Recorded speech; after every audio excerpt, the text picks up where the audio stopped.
Bonjour Lise Bourbeau. Bonjour. Je suis très honorée de vous interviewer aujourd'hui. Alors vous êtes auteure, conférencière et fondatrice de l'école Écoute ton corps. Oui, Ce ça. soir, je serai en compagnie de 230 personnes pour écouter votre conférence sur comment retrouver et garder la joie de vivre. Ben, la joie de vivre, ça cause pas seulement le burn-out. Le manque de joie de vivre, c'est derrière beaucoup de problèmes, que ce soit physique ou psychologique. Hein? Parce que si on manque de joie de vivre, c'est parce qu'on est dans la peur, la culpabilité ou des choses comme ça. Mais c'est vrai qu'il y a beaucoup de burn-out partout, hein? Pas juste ici à Bruxelles, partout dans tous les pays où je vais, parce que j'enseigne dans 20 pays différents, avec des cultures différentes, et puis les gens sont de plus en plus stressés et vivent souvent des burn-out. Comment vous expliquez que ce soit un mal d'aujourd'hui? Ben, c'est avec les nombreuses activités additionnelles que nous avons. Hein.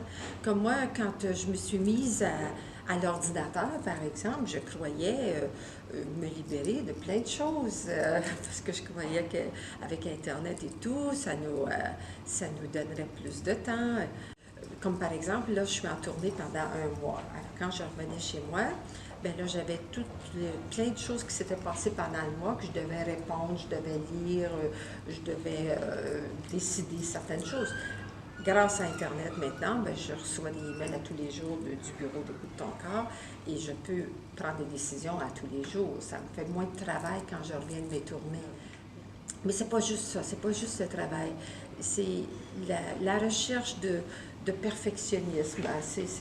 Parce que le burn-out, j'ai fait une synthèse sur le burn-out il y a déjà longtemps, qui est associé avec le parent du même sexe.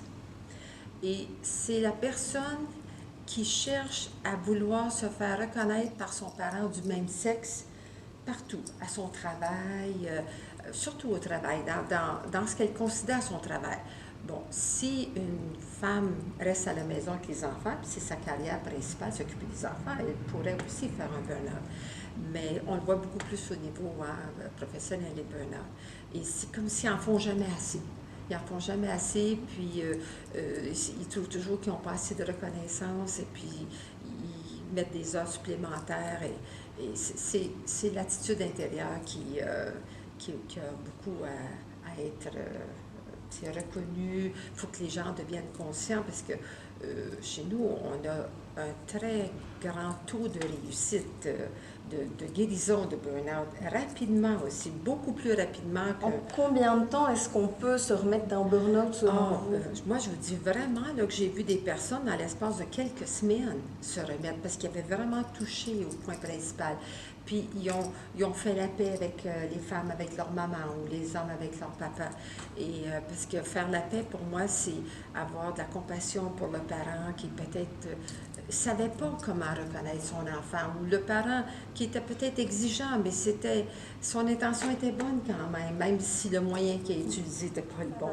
Donc c'est vrai que ce trait de perfectionnisme, on le retrouve beaucoup dans la société actuelle. Si on est des femmes, on doit être des Wonder Woman, on doit être des Supermen. Et donc il y a ce perfectionnisme, mais il y a aussi beaucoup d'impatience. Aujourd'hui, on doit réussir tout très vite. On arrive à un boulot, on doit être dans le bain au bout du premier mois. Comment est-ce qu'on peut faire avec cette impatience? Oui.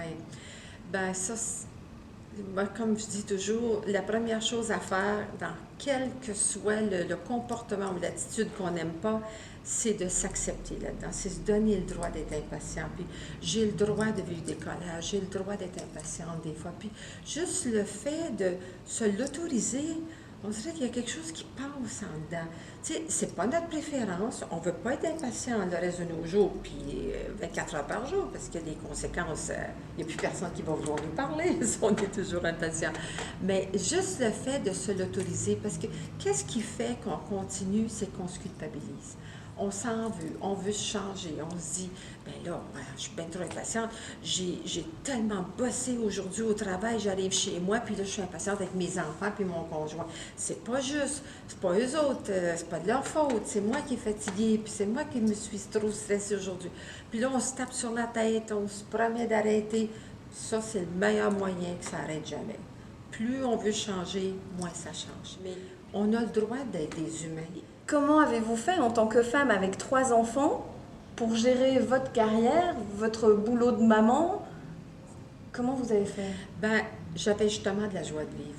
Ouais. J'ai toujours été tellement passionnée, animée par tous des nouveaux projets.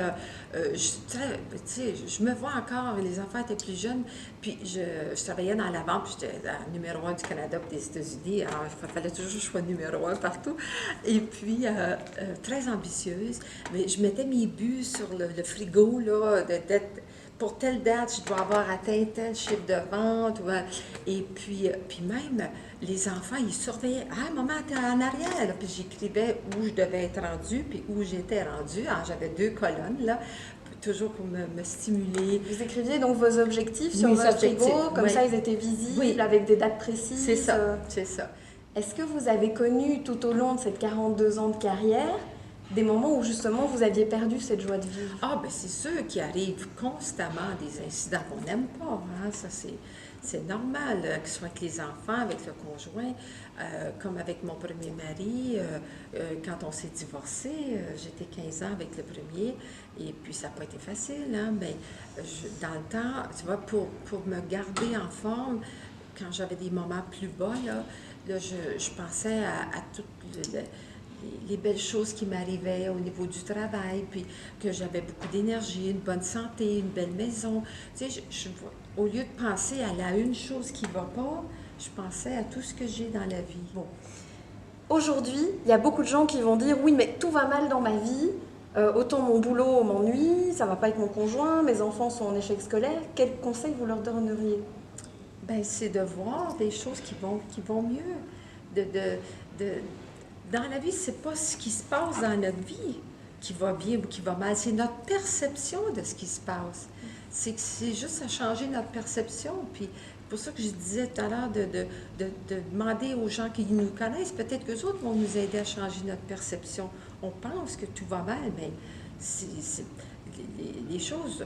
Une personne, elle vient de perdre son travail, elle s'en attendait pas du tout. Bon, c'est la fin du monde. C'est pas la fin du monde, c'est le début d'une nouvelle vie qui commence. Tu vois, c'est ça, changer notre perception. Par rapport à la gestion du temps, est-ce que vous avez un conseil à nous donner? Ah, voilà, ça, c'est tout un sujet pour moi. Ça, c'est tout un sujet. Ouais, ça a été le défi pour moi dans cette vie-ci, le temps.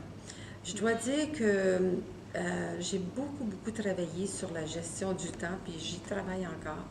Parce que parfois, je me dis, j'y arriverai pas. Oh, mon Dieu, j'y arriverai pas. Vous êtes déjà dit, j'y arriverai pas? Ah oui, là, pendant de nombreuses années, parce que tout m'intéresse. Donc, je fais toutes sortes de choses. Tu sais, j'arrive chez moi entre 2 voyages, j'organise la fête, j'organise des réunions de famille, parce que maintenant, avec mon deuxième mari, je suis avec lui depuis 30 ans. Donc, lui, il a des enfants, des petits-enfants, mes enfants, mes petits-enfants.